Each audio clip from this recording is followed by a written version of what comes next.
Hey, welcome back to my channel. I know many of you miss my videos and I miss you too. But now I'm back. So I was really busy with my two little babies and didn't really have much time to do more gardening or to do more videos. But one of them are now in preschool, so I have time for you again. So today, let's talk about English ivy. So English ivy is a very lovely vine to grow, right? And in many of the gardens that I help to set up, many gardeners, they love to have English ivies growing on their walls, growing on their pillars and things like that. Very, very nice. So to grow English ivy well in air, or really in fact, to grow any plants well, we need to care about their growing conditions. So we can't really tell our plants, hey, you grow a new leaf every day, right? We cannot tell them to put out flowers every week. You need a flower before I throw you away, right? No, we can't do that. So the best way to do that, right? The best way that we can do is to give them the most ideal environment to grow. And where's the best environment to grow? Right, for those who have been following me for a while and you have watched my previous videos, will know, right? It is definitely their natural habitat where they are found naturally in the wild, right? So it is where they are really home, right? That's their natural home, and it is where they really experience zero stress. There's no stress at all, right? So it is also where that you can grow. They can really grow to their full potential. So therefore, we will want to recreate very similar environment in our own garden, right? We want them to feel at home, right? So that they can grow to their full potential. So that is how you actually grow any plant well, right? That's the secret of gardening. So now you know. So using the grow method together with this idea about recreating ideal environment, right? We will look at the English ivy growing in the wild. Right? Look at photos, right? You can always search online, find this photo and assess the 5 growing conditions. So the 5 growing conditions are the light, water, humidity, potting media, and feeding. So you just go online, Google for photos, just type in wild English ivy or English ivy natural habitats. You'll see many photos about English ivies, right? And from there you spot these growing conditions. So let's go through one of them now. So here's the first photo. So you can see they are found naturally, growing on tree trunks, growing on the forest floor, right? And you can see that they don't get sunlight all day.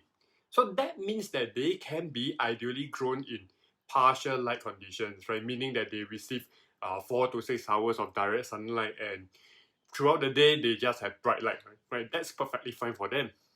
So next we look at water, right?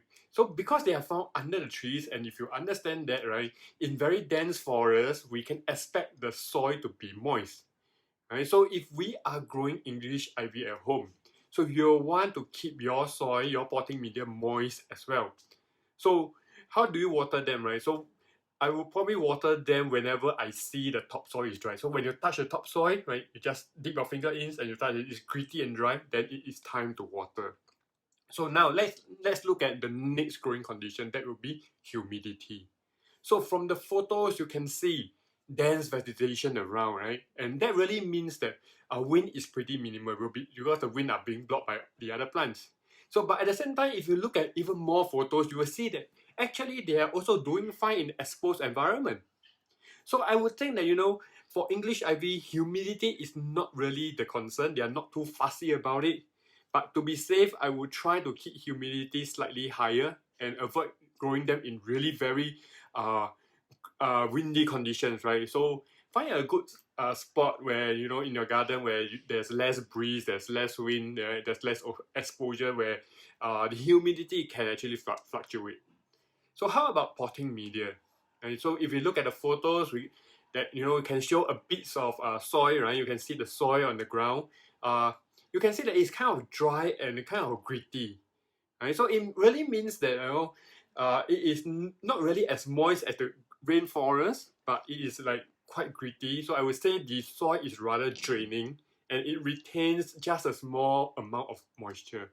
So with that in mind, to really grow them well, I would use draining potting media such as good garden soil with burn earth and compost, right? You can mix 1:1 burn earth equal parts with compost, and that will be a good mix itself. right? And together with the watering we talked about earlier on, right? It will be really ideal to grow English ivy in that kind of condition, water and potting media ideally.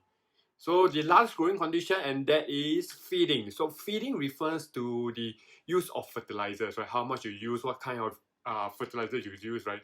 So as they are found on forest floors, right, you have a good amount of plant matter and the nutrients level are definitely high. So we will want to fertilize them on a regular basis. So English ivy, right? As you know, they are more of like a foliage plant, right? We grow them for their leaves, and so we will probably use growth fertilizers, like the commonly out in the market very good fertilizers are something called Osmocote, right? Or very generic, 1:1:1 NPK fertilizers that will work well too. So simply follow the label and the instructions of the fertilizer you are using, and you are doing good.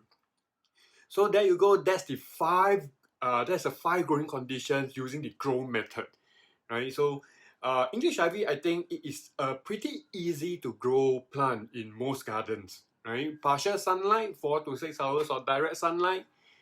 Water when it's dry is not too fussy about humidity, draining potting media, and regular fertilizing. So if you can fulfill around like 4 out of the 5 growing conditions, you will have a very happy English ivy, and you will also become a very happy gardener. And so if you want to talk about the other kind of plants, you want me to share more about the other kind of plants, right? Same thing, comment below, let me know what kind of plants you want me to review. We can definitely do a video out for you as well. So make sure you subscribe, right? I will be sharing with you a lot more gardening tips and secrets. So until next time, I will see you soon in my next video, and happy gardening.